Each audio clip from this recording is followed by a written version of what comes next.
From Outpost Gray and Grant Thornton Public Sector, we provide you the CyberFed News Roundup.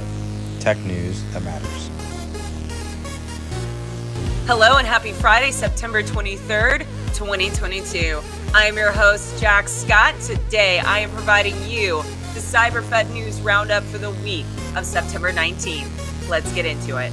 4 months after its creation, the Joint Ransomware Task Force holds its first meeting. The requirement for the JRTF was established back in May with the signing of the Cyber Incident Reporting for Critical Infrastructure Act of 2022 by President Biden. In a press statement provided by CISA, they held their first meeting last week in which they discussed initiatives to prevent ransomware intrusions and disrupt the actions of U.S. adversaries. The meeting focused on enhancing communication and information sharing between federal, private sector, state, local, tribal, and territory agencies. The timing of this meeting could not have been more appropriate, as just before it, news got out that the Los Angeles Unified School District was the latest victim of a ransomware attack. In a statement provided by the CISA Executive Assistant Director for Cybersecurity, Mr. Goldstein stated, "With our close partners at the FBI and other government agencies and benefiting from the experts and capabilities of the private sector, this task force will take the necessary steps to synchronize our efforts and implement action that can help lead to a future where ransomware no longer afflicts American organizations."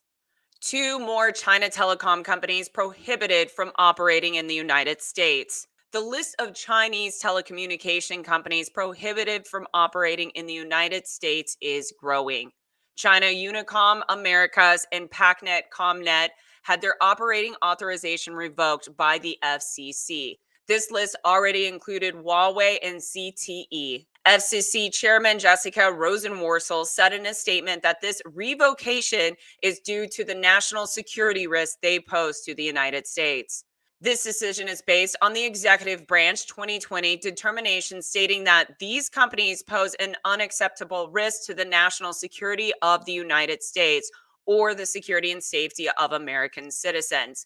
The length of time that the process used to prohibit these companies has been criticized by both the Justice and the Defense Department as being inadequate from preventing adversaries' network exploitation. Water utility providers express concerns about federal cyber mandates being too costly. As the U.S. government moves to secure critical infrastructure by requiring more robust cybersecurity throughout government mandates, infrastructure companies request more cybersecurity funding to meet these new mandates. This week, individuals met with members of House of Committee on Homeland Security to discuss concerns about the additional cybersecurity mandates placing an additional strain on these companies. The companies are asking for additional government support to meet the cybersecurity requirements. The standards being imposed on the water industry were approved and created by the National Institutes of Standards and Technology. Some of the concerns include the need for additional staffing, training, and experts to help with implementing these new mandates.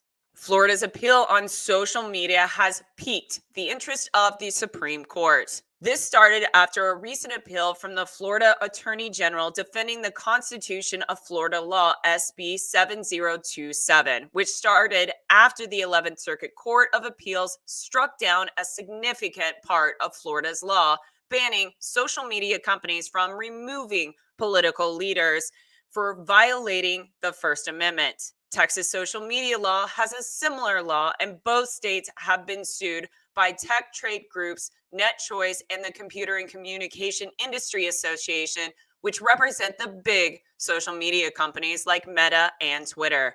This case is marking the first time the highest court will weigh in on underlining issues at the 11th Circuit as to whether the First Amendment protects social media platforms' handling of user content.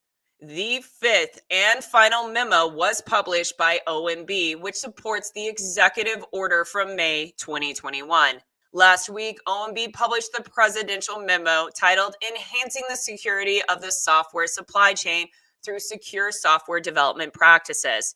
This memo guides agencies on how to buy and assess vendors who provide commercial software. The Federal Chief Information Security Officer for OMB stated, "This memo is more than just another cybersecurity mandate.